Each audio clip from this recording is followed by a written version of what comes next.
In a series of letters, the heads of the House Select Committee on China have requested information from U.S. and China-based companies, including Nike, Adidas, Shein, and Temu, on whether they're importing products to the U.S.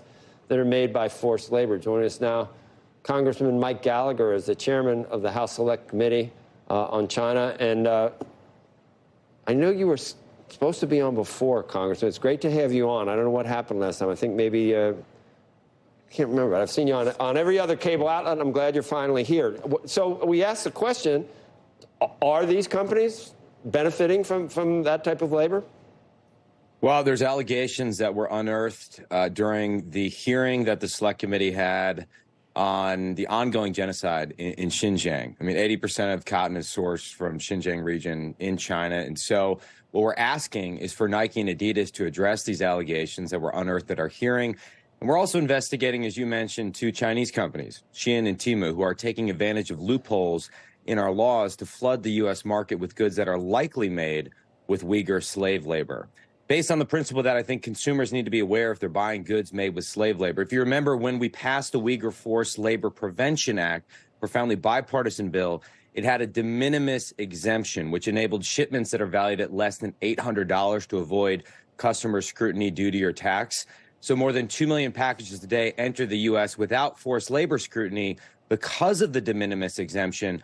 Our concern is that these companies might be exploiting the de minimis loophole, which was designed to minimize the burden on our customs agents so that they wouldn't have to examine every package under the sun.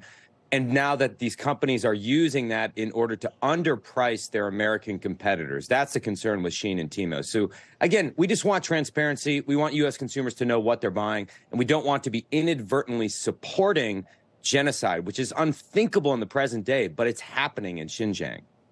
Also, stay with us, Congressman. Also joining us, House Select Committee on China ranking member Raja Krishnamoorthi. Congressman, you heard Congressman Gallagher. What can you add to the discussion just in general? Well, I'm pleased that this is a bipartisan investigation with my friend and colleague, Chairman Gallagher. I think that this is one of those situations where, Americans don't want to subsidize or buy products made with forced labor. And we know that in Xinjiang, while the Uyghur people are facing a genocide, they're also being made to work in these factories producing goods for various supply chains, including the fabric and apparel and textile supply chains. And so that's why we've identified these 4 companies that witnesses at a hearing before us in March had identified as potentially sourcing products, and we got to stop it. I'll be back in a second, Congressman. But Congressman Gallagher, I don't want to do whataboutism or relativism, but I mean, we moved an all-star game because of, I don't know, a voting legislation that was asking for IDs, however you view that. At the same time, there's things that are happening in China to these major multinationals that are so virtuous when it comes to things that happen in the United States. And they're almost a blind eye is turned to what's going on in China. This is just one small part of this whole thing, which is hard to understand, the hypocrisy.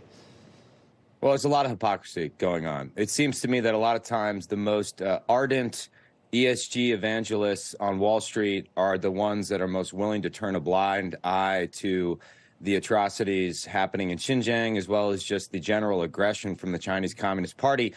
And by the way, if you analyze the CCP's behavior on the E, the S, and the G, it's probably one of the worst actors in the world. So I think we should have a consistent standard across the board. Increasingly, too, one thing for your world, for Squawk Box listeners, I think we have to take seriously the threats that Xi Jinping continues to make about taking Taiwan by force if necessary. You can't view that as some distant tail risk. That has to be priced into your business model.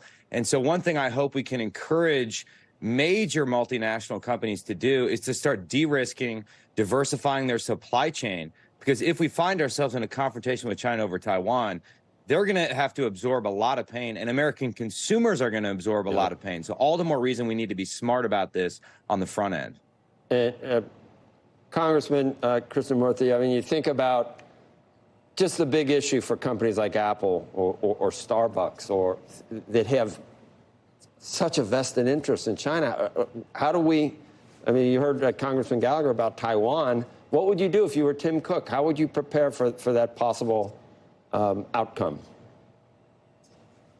I think folks like Tim Cook and others need to do two things. One is they need to increasingly think about, what does it mean to have redundant supply chains that don't necessarily involve sourcing all your stuff from the PRC. And that means potentially even moving it back to the USA to manufacture some of these items or to other countries.